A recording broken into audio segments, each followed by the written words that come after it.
My name is Ashley Jaclyn. I am a full-time photographer, a content creator slash digital creator, and also I co-own a photo studio in Jersey City called Grayscale Studios JC.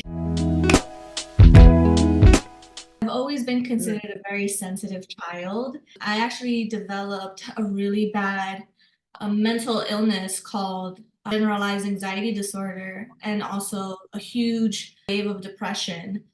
And what saved me basically was photography. And for me, unfortunately, dealing with mental health in the Boricua community was probably one of the most isolating things I ever dealt with in my life. So, a lot of things that were my family, my mom wanted to be the opposite of. So when it came to church or even speaking Spanish, she made sure that I didn't learn Spanish because she didn't want me to be associated with that culture because it reminded her too much of her own problems. I just had to kind of navigate things on my own. So photography was a place where I felt like I could be truly who I was. And also the world kind of understood when they saw my photos, like, wow, I can relate to this feeling. And it just made me feel a bit more like connected with everybody when I used art. I didn't really know many Boricua artists at the time, but Frida Kahlo was one of my inspirations because she was this fantastic painter who talked about things during her time period as a woman, who talked about things that were really out there, right? And her art was surrealism. So she painted her realities, the things that she went through as a person, and it helped her cope and it helped her love who she was as a person.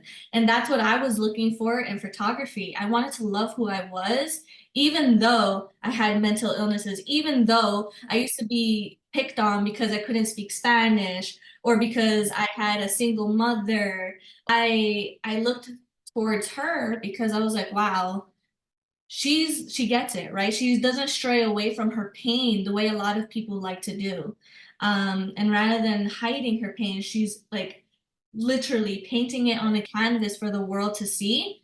And that's what I wanted. I wanted the world to see my pain and hear me because so many times people with mental health conditions, we tend to kind of like hide ourselves away because we're scared of how the world is going to perceive us.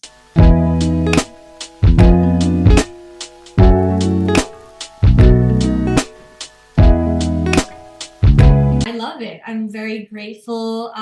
Sometimes I do forget where I've come from, though, and I think it's because we're constantly pushing, pushing, pushing, and we don't really get to sit in the fruits of our labor enough.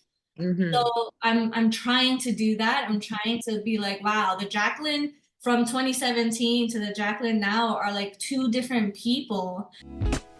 I think with my art, like I guess it teeter-totters a lot because sometimes I just want to take a really good photo just because, right? I want that person that I'm taking a photo of to feel beautiful and sexy. And that's all that that photo is about. But there are other moments where it's like I want someone to feel really deep in it. Right. So it's also like trying to be aware of that myself. It is subjective. So people are going to feel different things. I don't want to be like, this is how you're supposed to feel. I can make someone feel something different. Be like, oh, wow, that's an interesting photo. Or, oh, wow, that's a beautiful person take it. And the photo's taken, really well. Then I'm okay with that. I'm not meant to be like trying to make, a photo that's like so deep sometimes. And, there'll be moments where it will be like that, but I never tell someone that you need to feel this way when you see it because, we're all different and we're Right. all going to see things differently. And I think that's so beautiful at the same time.